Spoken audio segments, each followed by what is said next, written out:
Assalamualaikum warahmatullahi wabarakatuh.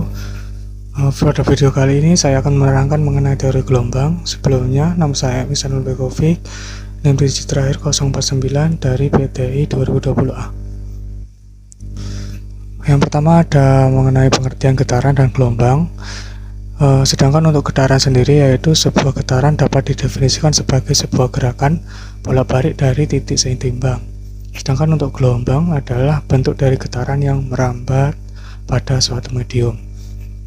Pada gelombang yang merambat adalah gelombangnya, bukan zat medium perantaranya. Berarti yang merambat itu gelombangnya, bukan dari objeknya. Sedangkan untuk jenis gelombang berdasarkan arah rambat dan getarannya itu terdapat dua jenis, yaitu longitudinal dan transversal. Untuk longitudinal pengertiannya yaitu gelombang yang arah rambat dan arah getarannya sejajar. Contoh dari jenis gelombang berdasarkan arah rambat getarannya longitudinal ini yaitu gelombang pegas bunyi. Sedangkan untuk pengertian dari transversal yaitu gelombang yang arah rambat tegak lurus pada arah getarannya. Contoh dari gelombang ini yaitu gelombang air, tali, dan cahaya. Sedangkan untuk jenis gelombang berdasarkan medium rambatnya terdapat dua juga, yaitu gelombang mekanik dan gelombang elektromagnetik. Yang pertama ada gelombang mekanik yang membutuhkan media dalam merambat, contoh gelombang tali dan bunyi. Itu ada medianya yaitu benang. Sedangkan untuk gelombang elektromagnetik adalah gelombang yang dapat merambat di ruang hampa dan medium. Contoh dari gelombang elektromagnetik yaitu cahaya, gelombang radio, dan sinar X. Jadi untuk gelombang elektromagnetik ini tidak ada objeknya atau perantaranya seperti tali atau dan lain-lainnya, itu tidak ada. Sedangkan untuk jenis gelombang berdasarkan perambatannya terdapat dua juga. Yang pertama gelombang berjalan dan gelombang stasioner. Gelombang berjalan adalah gelombang yang amplitudenya tetap dan merambat pada medium yang tak terbatas. Contohnya adalah gelombang bunyi.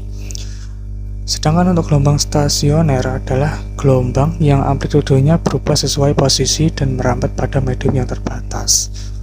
Next.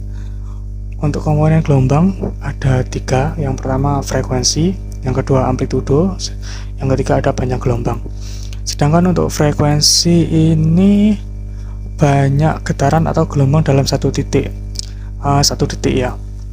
Jadi dari sini menuju ke sini. Sedangkan untuk amplitudo simpangan maksimum gelombang dari titik seimbang. Selanjutnya yaitu panjang gelombang, satu siklus gelombang. Jadi dari titik awal sampai titik akhir itu namanya panjang gelombang. Selanjutnya berdasarkan sifat umumnya gelombang. Gelombang mekanik maupun gelombang elektromagnetik sama-sama merambat energi. Gelombang mekanik maupun gelombang elektromagnetik dapat dipantulkan. Gelombang mekanik maupun gelombang elektromagnetik dapat bersuperposisi. Gelombang mekanik maupun gelombang elektromagnetik dapat mengalami pembiasan. Selanjutnya sifat khusus gelombang. Yang pertama gelombang mekanik.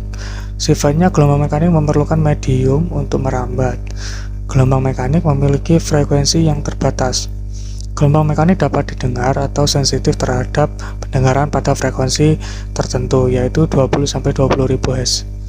Sedangkan untuk gelombang elektromagnetik, sifatnya yang pertama gelombang elektromagnetik dapat merambat di ruang hampa maupun dalam medium. Sedangkan untuk gelombang elektromagnetik, frekuensi gelombang elektromagnetik antara 104 Hz sampai 1020 Hz dan dapat berbentuk spektrum gelombang. Gelombang elektromagnetik tidak sensitif terhadap pendengaran, tetapi ada yang sensitif terhadap mata. Contohnya adalah cahaya tampak. Selanjutnya sifat gelombang radio. Semakin panjang wavelength, panjang gelombang, semakin jauh gelombang dapat berjalan.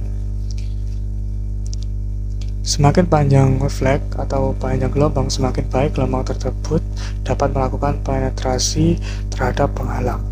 Semakin pendek panjang gelombangnya, semakin tinggi data rate yang support. Propagasi gelombang tidak sempurna. Gelombang juga dapat dipantulkan dan rusak. artiannya terpecah oleh objek-objek yang menghalanginya. Selanjutnya mengenai sifat gelombang mekanik dan elektromagnetik. Yang pertama dapat dipantulkan, sudut datang atau sudut pantul sebagai prinsip utama pembuatan antena. Jadi untuk gelombang mekanik dan elektromagnetik ini dapat dipantulkan. Yang kedua mengalami penyerapan. Beberapa material bahan padat dapat menyerap atau memantulkan gelombang dengan kadar yang berbeda.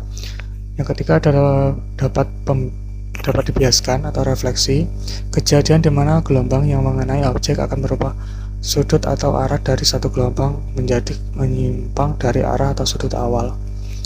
Seperti refleksi ya, ini melihat ikan itu refleksinya ke arah ikan.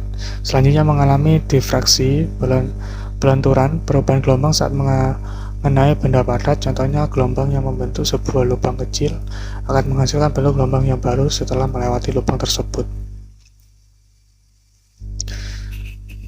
Selanjutnya dapat saling berinterferensi atau memadukan seperti digambar di samping ini.